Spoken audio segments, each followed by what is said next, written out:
Hi, it's really an interesting year because of the virus and the disruption that it's caused the campus and our community. So it's kind of sad that we're not able to gather together for breakfast live and in person like we did last year, which was a fabulous opportunity. But at least we get to talk today and we get to share a few things, as we always do, about how things are going here at the USF St. Petersburg campus. So welcome, good to have you here.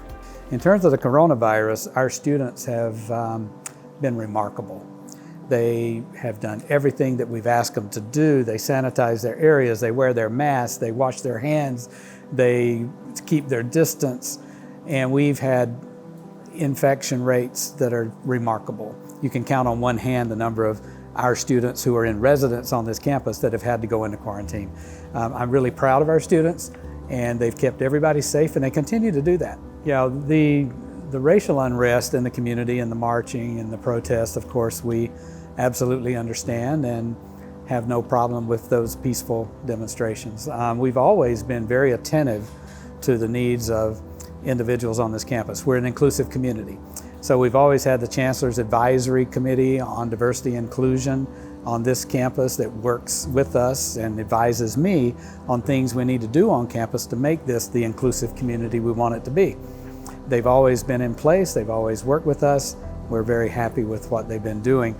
But we also decided that because of the need, we probably should form a larger group of individuals that also bridge into the community of St. Petersburg, where we live and work and play. So we put together what we are calling the Campus Community Task Force on Diversity, Inclusion, and Equity.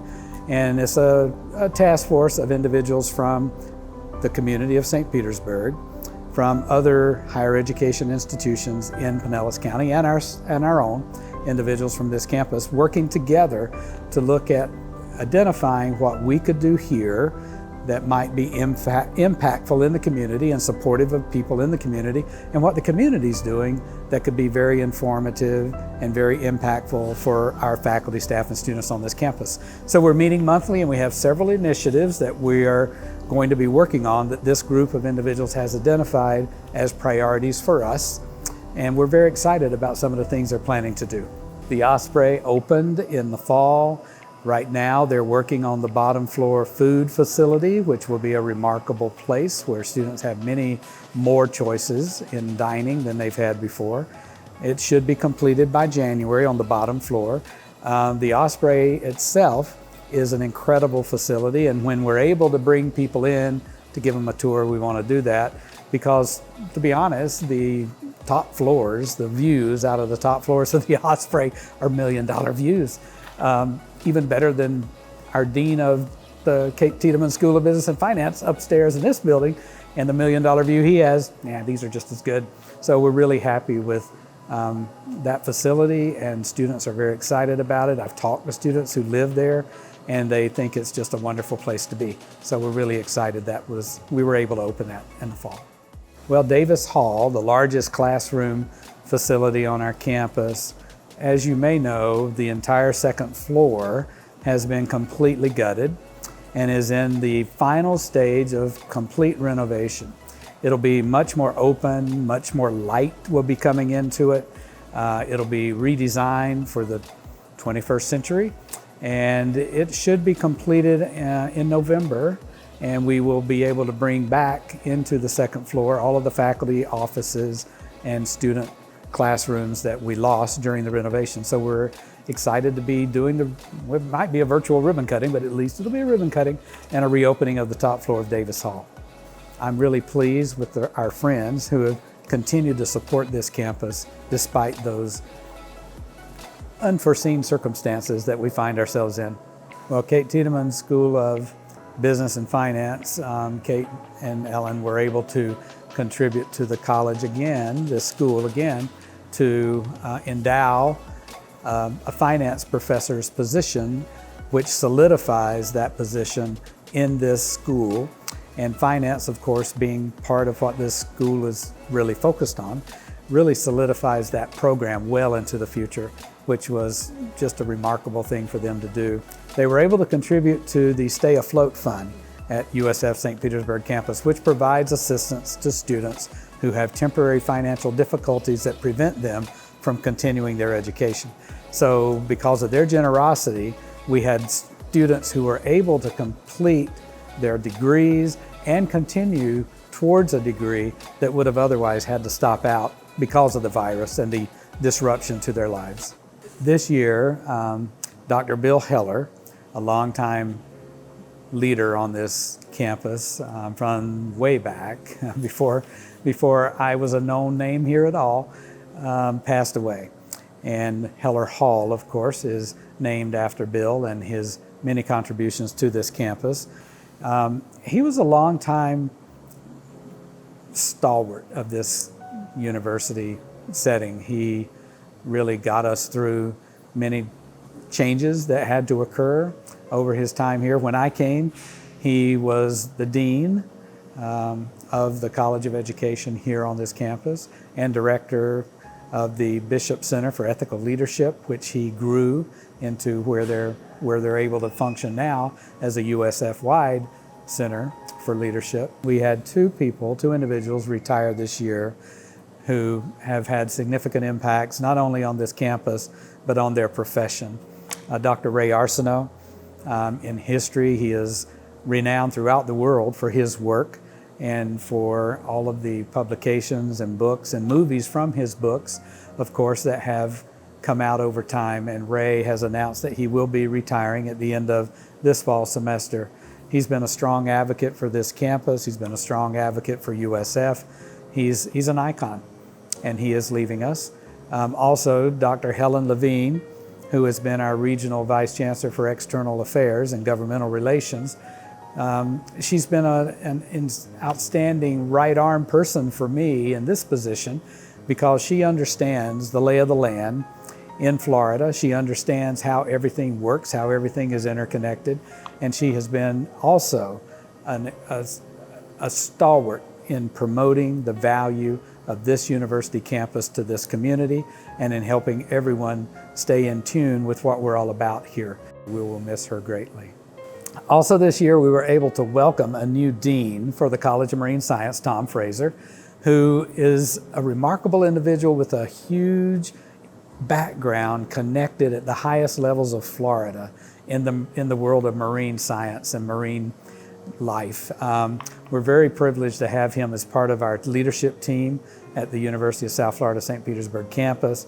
He has been a joy to work with. We've had lots of conversations about the future of the marine sciences, sustainability, and environmental sciences on this campus and in this community, and he will be a real asset to USF in his new position. We look forward to continuing to work with Tom as things evolve in that programmatic area.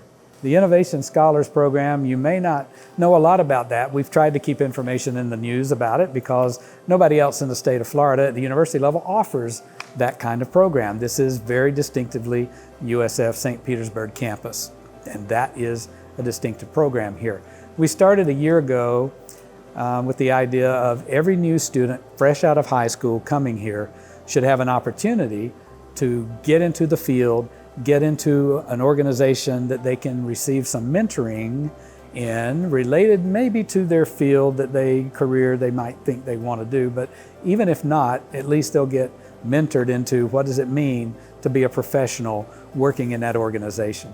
So we had 36 students last year who were fresh out of high school, 17, 18-year-olds, paired up with individuals in organizations in downtown St. Petersburg. I said it had to be walkable, trolleyable, bikeable, scooterable, anything, just skatable, just as long as they can get there without having to have a car. So organizations in St. Pete stepped up to provide an individual to mentor these students, and students started to be able to visit on site, spend time with those individuals and see what that professional world was like. We thought, okay, maybe we should extend it an invitation again this year and see what we get. Well, at one point, over 100 students coming in new this year wanted to participate. Because of some changes in those student plans, not coming in residence, we dropped down to about 76 students, but we have over 70 students participating, which is double the number we had last year, and over 60 organizations in St. Petersburg providing mentoring opportunities for those students.